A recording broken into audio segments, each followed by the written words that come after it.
您手上那碗热乎乎的黑豆粥，这会儿可能正在您的肾脏里悄悄砌墙，您敢信吗？就在上个月，我在急诊室值夜班时，接诊了一位72岁的赵大爷。老爷子是小区里有名的养生模范，雷打不动喝了5年黑豆浆，自觉身强体壮。可那天深夜，他突然腰疼的蜷成一只虾米，额头上的汗珠子噼里啪啦往下掉，送到医院时脸都青了。一检查，结果让人倒吸一口凉气，右肾一颗1.1厘米的结石堵住了输尿管，肾功能指标肌酐飙到了210，已经属于急性肾损伤。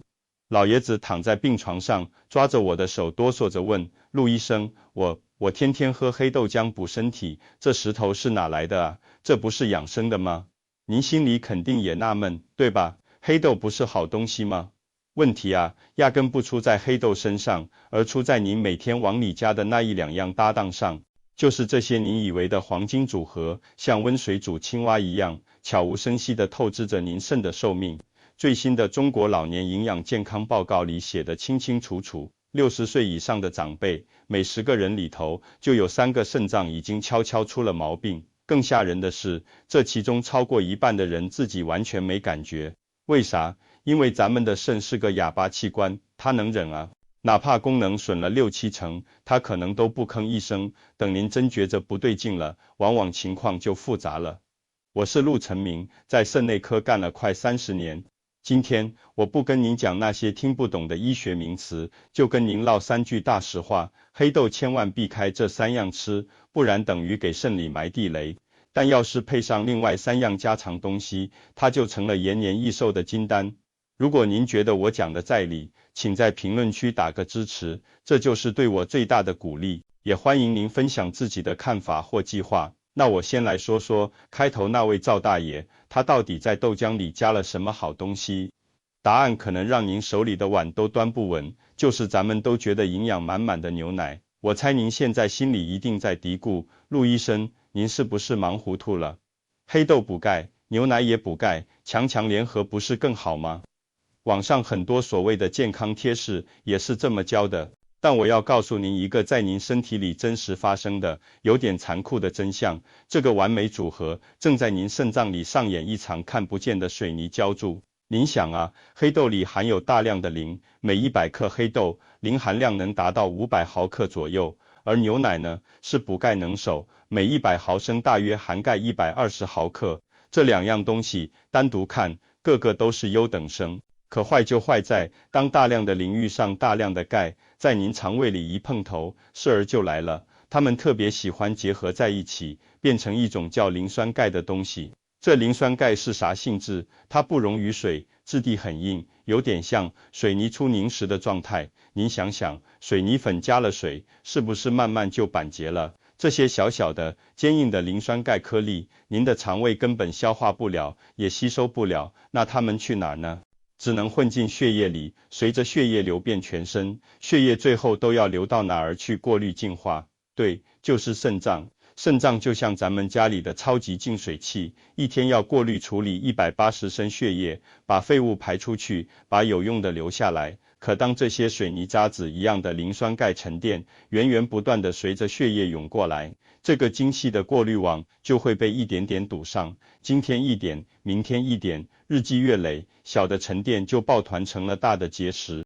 这不就像下水道慢慢被杂物堵死一个道理吗？您别觉得我是在危言耸听。去年我接诊的一位北京大妈，65岁，图省事，早餐就是2勺黑豆粉加1杯热牛奶冲了喝，觉得又香又营养，坚持了3年，结果体检一做 B 超，双肾密密麻麻好几颗小结石，最大的那颗像个花生米，卡在关键位置，后来只能做手术。手术完他拉着我后怕地说，陆医生，发作起来那疼的，真像有把刀子在腰子里绞，早知道我说啥也不这么吃了。尤其咱们过了40岁，身体有个变化您必须知道，胃酸分泌能力会直线下降。年轻那会儿，肠胃功能强，有点不好消化的东西也能凑合分解一下，可上了年纪，胃动力不足了，面对这些结合牢固的磷酸钙，根本就是无能为力。这些建筑废料在身体里排不出去，又消化不掉，可不就堆在那里惹祸吗？所以您听明白了吗？如果您有这些习惯，早上喝黑豆浆非要兑半杯牛奶，图方便用黑豆粉直接冲牛奶，煮黑豆糖水或粥的时候，往里加奶提香，请您千万打住。这真的不是在养生，这是在给您的肾脏挖坑，而且是个越来越深的坑。可能有老朋友急了，陆医生，我这都吃了好些年了，现在停嘴还来得及吗？您放心，只要从现在开始改正，咱们肾脏强大的代偿和修复能力还能帮上忙。但如果您知道了还继续，那等坑深到一定程度，想爬出来可就费劲了。说完牛奶，咱再说说这第二个搭档，它藏得更深，很多人压根想不到。不少人觉得自己吃的可讲究了，炖一锅香喷喷的红烧牛肉，特意配上杂粮黑豆饭，觉得荤素搭配，营养全面。可您知道吗？您这精心准备的一餐，可能让牛肉里最精华的营养白跑一趟。黑豆里藏着个营养小偷，名字叫植酸，它主要住在黑豆的外皮里，平时不显山不漏水，可一旦遇到食物中的矿物质，特别是铁和锌，它就会猛地扑上去，锁死不放。牛肉里最宝贵的是什么？是那种被称为血红素铁的优质铁，这种铁的吸收率特别高，能达到20%左右，是菠菜、红枣里那种植物铁的好几倍。对咱们中老年人来说，铁可是个宝，缺了它，容易贫血，一贫血就头晕、乏力、心慌，走路没劲，摔一跤的风险可就大大增加了。可当您把香软的牛肉和黑豆饭异口同吃，问题就来了。黑豆里的植酸在肠胃里半路打结，把牛肉释放出来的铁离子紧紧抱住，形成一种非常稳固的，肠胃根本吸收不了的复合物。结果就是，您吃了多少昂贵的牛肉，可能就原封不动的排出去多少，钱花了，营养却没补上。这可不是我瞎说。前阵子有个杭州来的孙阿姨，58岁，体检发现轻度贫血，血红蛋白一直在100左右徘徊，正常女性应该在115以上。她女儿孝顺，专门托人买了很好的牛腱子肉，天天给她炖黑豆牛肉汤，喝的孙阿姨都觉得快变成牛了。可连喝了2个月再复查，血红蛋白纹丝不动。孙阿姨急得直上火，找到我这儿，我一听她的饮食就明白了，让她立刻把牛肉和黑豆分开，比如中午吃牛肉炖萝卜，晚上再喝1小碗黑豆粥，中间起码隔开3-4个小时，就这么简单调了1个月，再来查，血红蛋白蹭蹭涨到了112。孙阿姨乐得合不拢嘴，直说，陆医生，您这法子比吃补药还灵。其实哪里是我灵，是之前的吃法太浪费了。特别是很多刚过更年期的姐妹，本来就因为生理变化容易缺铁贫血，再这么牛肉配黑豆的吃，那不是让情况更糟吗？所以您记牢了，牛肉和黑豆都是顶好的东西，但别让它们在您肚子里打架，让它们分开上场，各自发挥本事，这营养才能实实在在补到您身上。说到这，估计有老朋友心里开始打鼓了，牛奶不让配，牛肉也得分开，那我吃了大半辈子的下饭神器，什么榨菜、腐乳、腊肉、咸鱼，总没问题吧？这可都是老传统啊。朋友们，接下来我要说的这第3个搭配，才真正像是个藏在身体里的定时炸弹。这些咸香开胃的腌制品、酱菜配白粥、拌面条，确实是刻在骨子里的味道。我绝不是一棍子打死说它们不好，而是当它们遇上黑豆，特别是在您肾脏功能已经悄悄下降的时候，可能会掀起一场您承受不起的风暴。为啥呢？因为黑豆是个高钾大户，每100克黑豆的钾含量超过1200毫克，比咱们常说的补钾能手香蕉还要高出3倍多。在正常情况下，钾是个好人，它能帮着平稳血压，把身体里多余的那盐分排出去。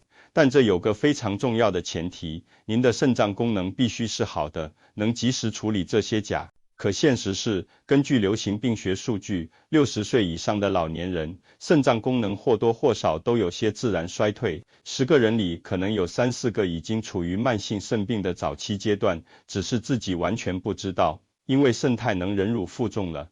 这时候，如果您一边吃着大量的黑豆钾像洪水一样涌进血液，一边又离不开咸菜、酱豆腐那像泥石流一样冲进来，您那已经有些疲惫的肾脏，就像一台年久失修的老旧净水器，突然要同时处理洪水和泥石流，它哪里忙得过来？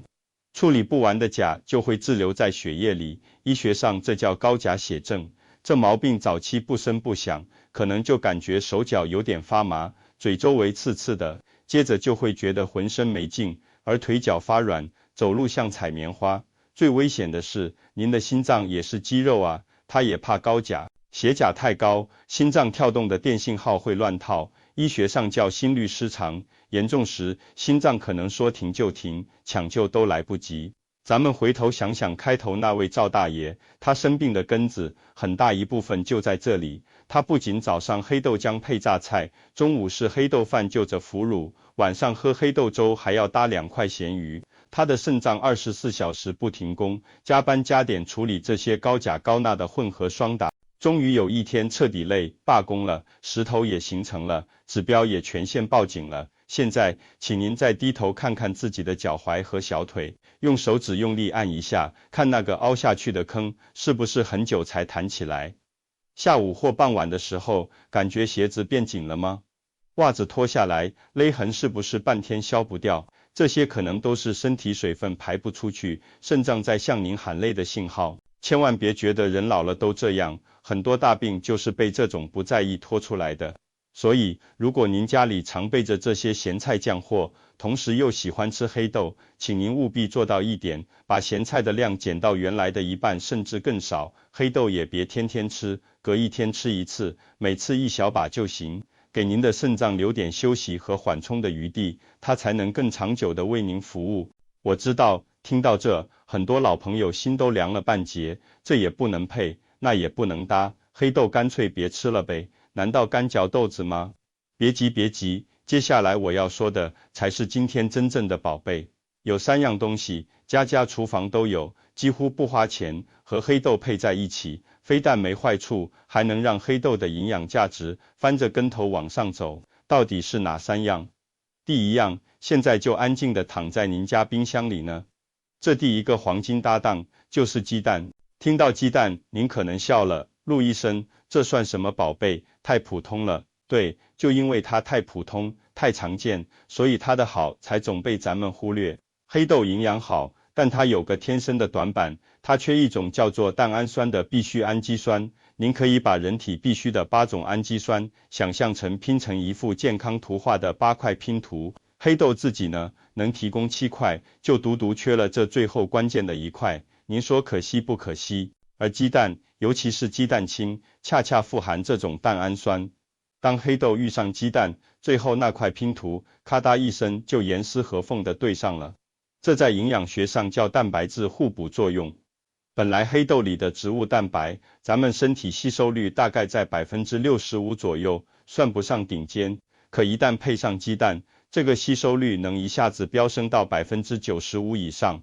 这是什么概念？您吃1小把黑豆约30克，再加1个水煮蛋，身体实际吸收到的优质蛋白，差不多等于您吃1块巴掌大的瘦肉，而且还没有红肉里那些多余的脂肪和嘌呤，对肾脏、对肝脏、对血管都有好得多。特别是咱们上了年纪，这肌肉就是最大的本钱。很多老人怕吃肉引起三高，结果蛋白质吃不够，肌肉悄悄流失。医学上这叫肌少症，肌肉一少，腿脚就没劲，容易摔倒，而血糖也容易失控。因为肌肉是储存糖分的大仓库，一旦摔倒骨折，卧床的连锁反应可就太麻烦了。我见过太多这样的案例，所以我一再跟我的病人强调，60岁以后，保肌肉就是保寿命，就是保生活质量。怎么保？黑豆加鸡蛋就是最简单有效的方法之一。去年有位山西来的刘奶奶，68岁，糖尿病好些年了，人瘦瘦的，上我家诊室2楼都喘。我让她别的先别乱改，就把早餐换成1小碗黑豆小米粥，再加1个水煮蛋，蛋黄必须吃。坚持了4个月，她复诊时脚步都轻快了，一测血糖，空腹从9.1降到了7.0。更惊喜的是，他儿子说老太太胳膊腿摸着都比以前有劲了，菜篮子都能自己拎了。刘奶奶高兴地说，陆医生，我感觉这老身子骨又有点年轻时的韧劲儿了。您看，这就是优质蛋白质的力量。具体怎么吃，我给您几个参考。早餐，黑豆杂粮粥配一个水煮蛋。午餐，正常吃饭，可以加一小碗嫩滑的蒸蛋羹。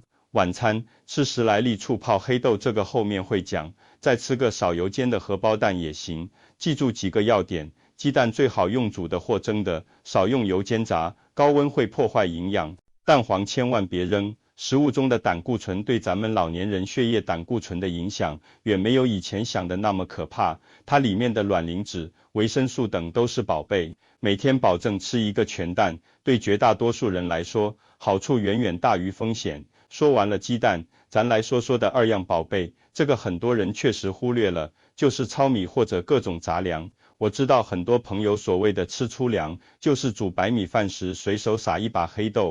说句实在话，这有点像把金元宝扔进了沙堆里，价值没完全发挥出来。为什么？因为白米饭经过筋磨，绝大部分的膳食纤维、维生素和矿物质都被磨掉了，剩下的主要就是淀粉。这精白淀粉吃进去，消化吸收特别快，血糖嗖一下就上去了，您的胰岛就得拼命工作，分泌胰岛素来降糖。长年累月这么鞭打快牛，胰岛累了，坏了，糖尿病前期甚至糖尿病就找上门了。但糙米、燕麦、藜麦这些杂粮不一样，它们保留了完整的骨皮和胚芽，富含膳食纤维。这些纤维在肠胃里就像一张张细密的大网，能把淀粉的释放速度大大减慢。好比原来是直接喝糖水，现在是糖被裹在一层海绵里慢慢挤出来。数据上看，白米饭的升糖指数高达80多，属于快糖；糙米降到50多，成了中速糖。而黑豆和糙米搭配在一起吃，升糖指数能低至40左右，妥妥的慢糖。这意味着您的血糖会像在平坦的马路上开车，平稳前进，而不是坐过山车，忽上忽下。胰岛负担轻了，自然就能多用好多年。老话讲，粗茶淡饭最养人，这淡饭指的可不是没味道，而是这未经加工的五谷杂粮。我在门诊见过太多老人，天天精米白面，不仅血糖高，还便秘，肚子越来越大。后来听劝，改吃黑豆糙米饭，配合其他调理，2、3个月后回来复查，血糖稳了，大便通了，肚子也小了1圈。这才是真正回到了身体喜欢的饮食节奏上。具体怎么做，我教您一个基础比例：黑豆、糙米，再加点小米，按1:2:1的比例混合，提前用冷水泡上4个小时，这样煮出来更软糯。用电饭煲的杂粮饭模式煮熟就行。一开始吃不惯糙米的口感，可以先一半白米一半糙米，慢慢过渡。再给您几个好吃又养生的搭配：黑豆加糙米加红小豆，健脾补肾；黑豆加燕麦米加薏米，祛湿稳糖；黑豆加紫米加几颗红枣，补血安神。您可以像搭积木一样，根据自己口味和身体状况灵活组合。说到这儿，肯定有朋友要问了，陆医生，道理我都懂，可我一吃黑豆就胀气，肚子里跟开音乐会似的，咕噜响，还老排气，太尴尬了，怎么办？这问题问得太好了，很多人就是因为这个，把黑豆这么好的东西给戒了。其实完全不用，您只是缺了一个小小的工具。这第3个黄金搭档就是醋。醋这东西，咱们中国老百姓用了几千年了，但很多人只知道它能调味，不知道它还是消化黑豆的好帮手。为什么年纪大了吃黑豆容易胀气？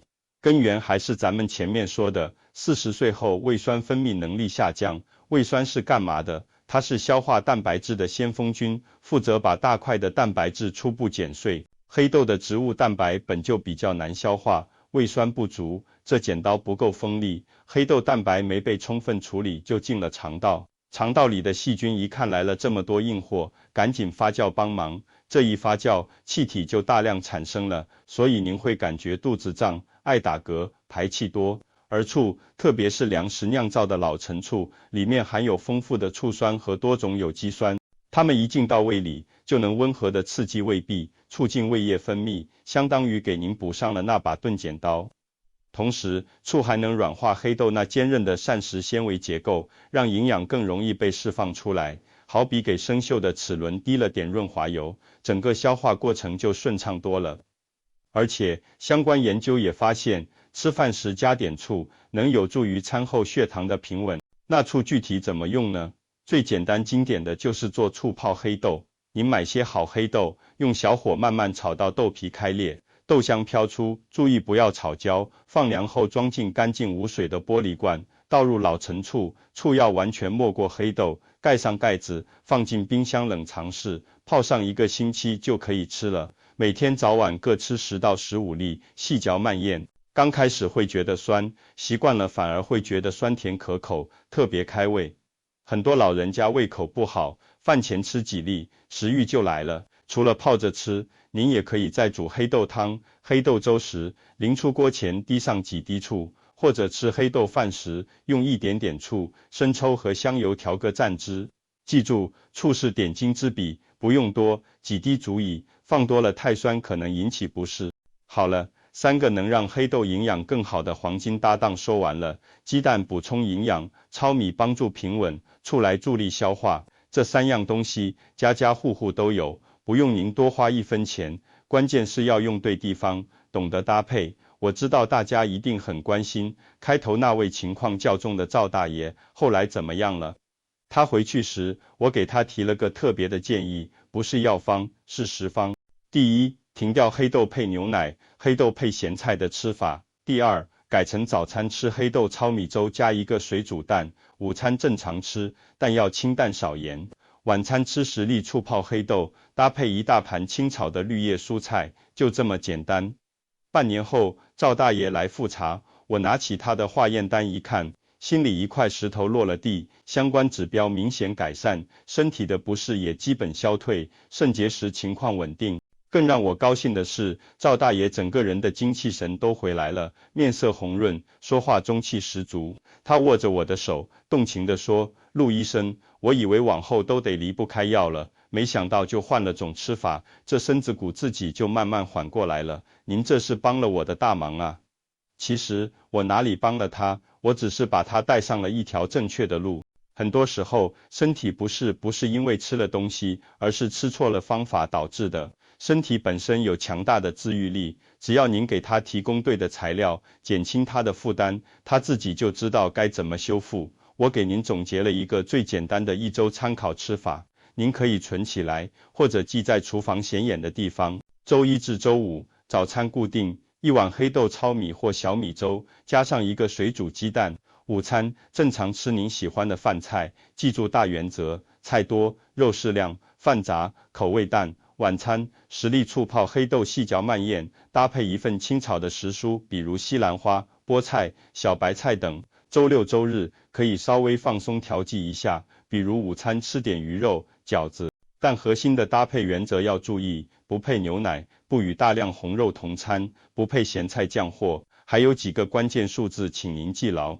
第一，每天吃的黑豆总量不要超过手抓1小把的量，约50克干豆。第二，每天喝温水的总量，少量多次喝。第三，坚持新的吃法，3个月后可以去医院查一下相关指标，如肌酐、尿素氮、尿酸和空腹血糖，您很可能会看到积极的变化。最后，我想再跟您说几句心里话，牢记3句话：一、黑豆别与牛奶、牛肉、咸菜长期同吃，以免带来负担，浪费营养。2、它的好搭档是鸡蛋、糙米和醋，能让效果更好。3、身体发出信号如脚肿、胀气、腰酸、易疲劳时，一定要重视。改变习惯不易，但为了长远健康，咱们可以慢慢来。今天煮粥加把黑豆糙米，明天早餐少吃咸菜，后天吃个水煮蛋，方向对了，步子慢也能走到春暖花开。我是陆成明，一名在相关科室工作了快30年的医生。最大的愿望就是看到我的患者和朋友都能靠正确的知识把自己照顾好，多享天伦之乐。如果今天我说的这些，哪怕只有一点对您有启发、有帮助，那我就觉得值了。如果您愿意，请帮我做3件事。第一，给您觉得需要的家人、朋友看看，关心就是在分享这些靠谱的知识里。第二，关注我。以后我会继续用这样的大白话跟您聊聊中老年人该怎么吃、怎么养。